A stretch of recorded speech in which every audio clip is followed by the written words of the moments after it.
Hey everyone, in today's video I'm going to be painting, just having fun with some abstracts and testing as I'm painting the two first papers in the Hahnemühle selection paper pad, which you can see in a dedicated video, but I thought it would just be a fun series to test the papers like this and maybe also play with some products along the way. So I'm using my summer hazy dusty palette. Again, you can see a video dedicated to that. And I also pulled out a few other products that I want to play with. I have these charcoal tinted pencils from Derwent, you can see them on the left, as well as their extra large charcoal blocks, which you can see on the top left. And the blocks are really messy. The way that I like to use them, well, you'll see. And then just a few pencils. We'll get into that a little bit later in the video. Okay. Spoiler, if you don't want to watch the whole video and you're just interested in my opinion about these first two papers, these are the 200 GSM, I think they're cellulose, they're not cotton. The first one, the one I'm working on now, is the cold press, and then the next one will be the rough. I don't like them. I wouldn't buy them. I wouldn't buy a sketchbook that has them. I think they're fine for sketching and maybe just a very light wash for studies or something like that. If you can get these for like a really great price and you don't have anything similar that you like better, then sure, you can try them, but they buckle, not in a fun way, like the Tomoe River paper, which is not surprising considering they're just 200 GSM. That's not the issue. I have a lot of papers that buckle, and I also have a lot of sketchbooks that have papers that buckle, and I'm okay with it. But yeah, I guess maybe in a single sheet, it's more disturbing to me than in a sketchbook. They are very... I think the way that the paint moves across them is kind of okay. It doesn't have that nice blend that, a nice sized cotton paper has. But the colors look kind of bright on them, and it shows granulation, which I do like. They can handle a lot of water. They just buckle a bit like most papers. So in that way, they're okay. They're definitely suitable for watercolors, but the color lifts extremely easily. So if you want to correct mistakes, then yes, that's good. But if you do glazes and that sort of thing, no, this paper is not going to work for you. So this is basically my opinion about it. I'm going to also try and beat it up a little bit more on the other side. But all in all, I didn't particularly enjoy painting on it. I have to see what I think about their heavier weight papers that aren't cotton, because I've tried a few from Canson that I really like, even though they're not cotton. So it's not necessarily the cotton thing, it's just this particular paper. Now, between the cold press and the rough, I think I prefer the surface of the cold press. It's a nice, it has a little bit of a nice texture to it. The rough is just okay for me. I did have fun painting because that's fun. Okay, so let's get into the pencils a little bit. I love sketching with pencils in my watercolor artwork, let's call it like this, and I have several brands, and I just wanted to see how they react with water. So we're going to take a closer look at that, and we have soon I'm going to zoom in so you can see a little bit better. So at the very top we have the Inktense pencils from Derwent, and then the one that I'm smooshing now is the Caran d'Ache Museum Aquarelle, they're called. And then the one I'm smooshing now is the Graphite Tint from Derwent. And then the one at the bottom is the charcoal, the tinted charcoal one. And you can see that those move the least. But if you paint if you sketch with the charcoal pencils in wet paint or water, you can see how it does activate the charcoal. It gets a lot darker. I'm going to try and show you this in this little puddle now, which is, it's just fun because you can get like really nice effects. You see, this is how it's without the water. And then once you go into the water, it's a lot more intense.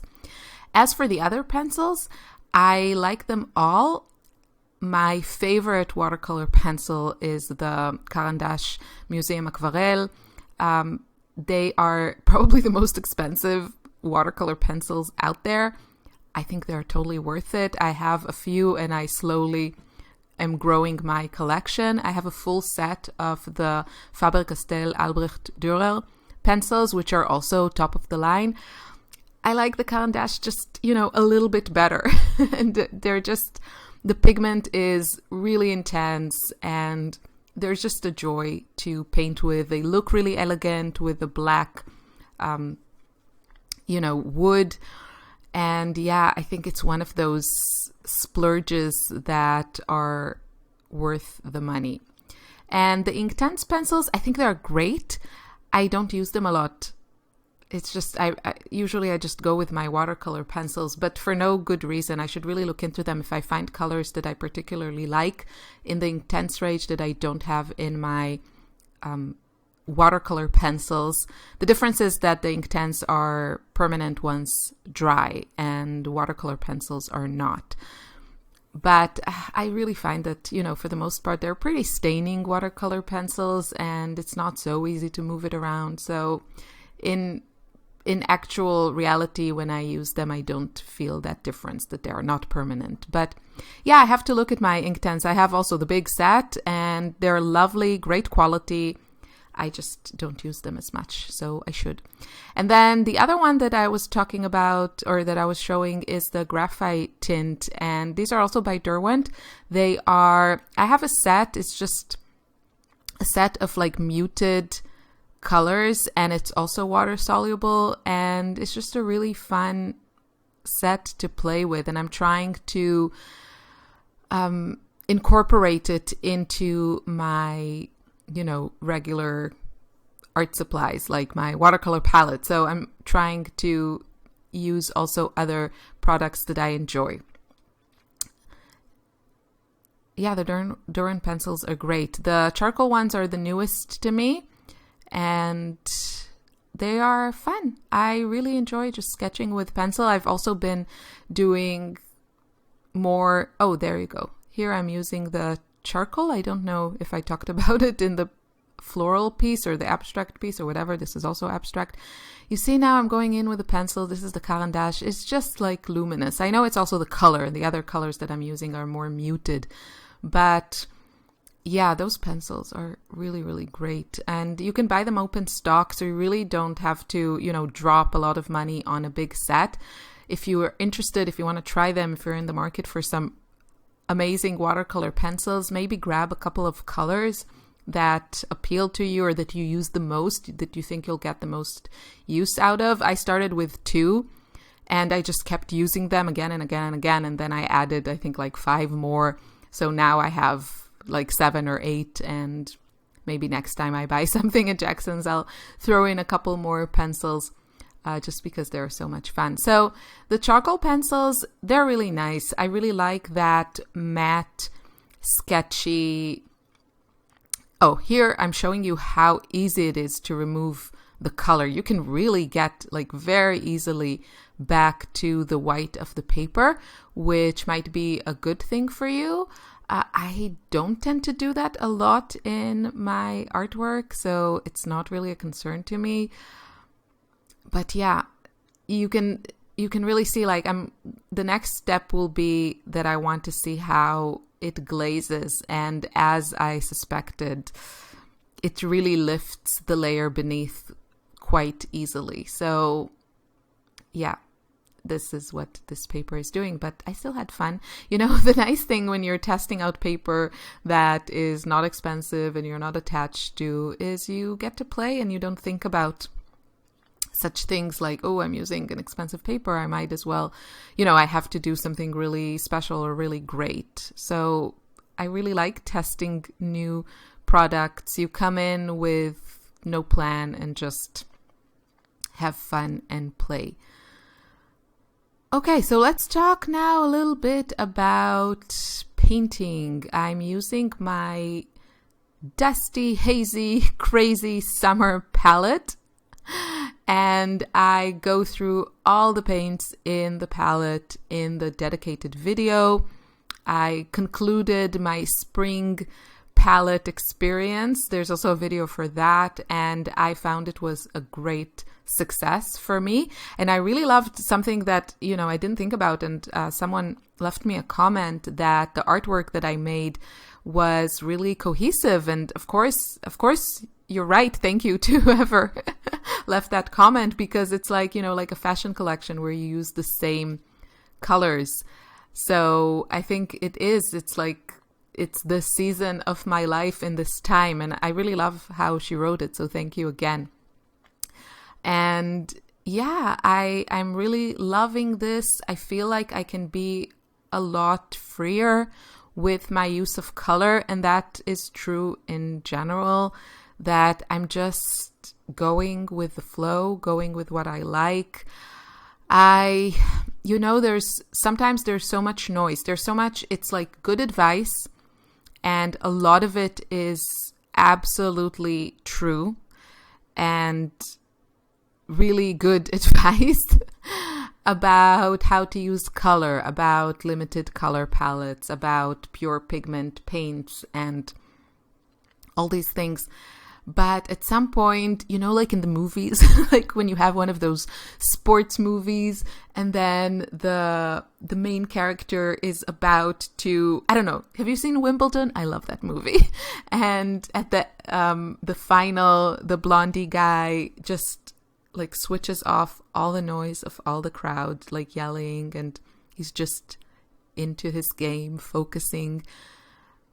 That's how I'm feeling right now with my use of color. I don't care. I don't care about any of the rules. I don't care about transparent, opaque paints, limited palette, all these things. I'm just going with the flow. Sometimes I use a ton of colors on the same paintings. I try to stay within an area of the color wheel, at least for the first stages. And this is a tip I learned from Wendy Brightbill, whose artwork I love. Sadly, she doesn't do a lot of work in watercolors, but when she does, I'm just over the moon about it. So yeah, many times she would start with, just like the pinks and the oranges or the blues and greens. And then later you can add more color. But I love the result. I love the freedom that gives me. And I was also thinking, I'm also reading now the Jean Haines Atmospheric Flowers books, and I've read her other books.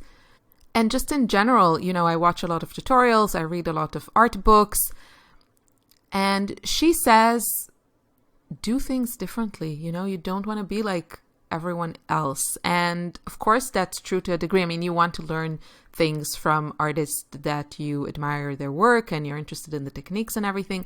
But she's so right. And I think especially for me, color is a huge thing.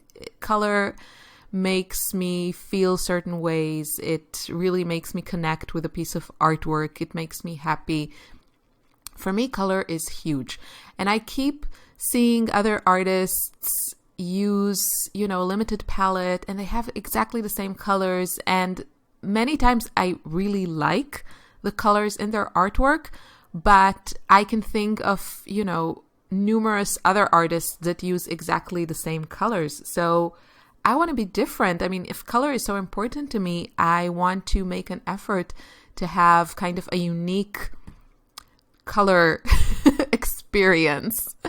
I don't want to necessarily be able to look at a piece of my painting and say, oh, this has moon glow and, opera pink and yellow, and I know it all. I want these mysterious colors that sometimes I don't even know how I made them in the wonderful mess that is my palette that you can see now on the right. And for me, that was very freeing. I'm not saying this works for everyone. I'm not saying that it always works for me, but I really felt at some point that all these rules all the time, like thinking, okay, you know, I should use this color, I shouldn't use too many colors, whatever. It was kind of holding me back from really, really enjoying the process. And yeah, I found new joy in just mixing all the colors and not thinking about all the rules and guidelines. So yeah, that's just a little peek into my process and state of mind. And this painting that you see now, I actually really, really like it. I kind of wish I made it on better paper. But yeah, it's just some very abstract flowers, and I'm using this sword brush for just some added brushwork. This was really fun. Again, paper, not great, but the process was very, very enjoyable for me. So I hope you enjoyed this video. I enjoyed making it. I will soon be painting on the other papers in the Hahnemühle paper pad, and I'll share my opinions with you. I wish you a wonderful day. I hope you're enjoying the videos. If you are, please subscribe, like, and comment. That really, really helps, and it's totally free. So have a lovely day. Thanks for watching. Bye.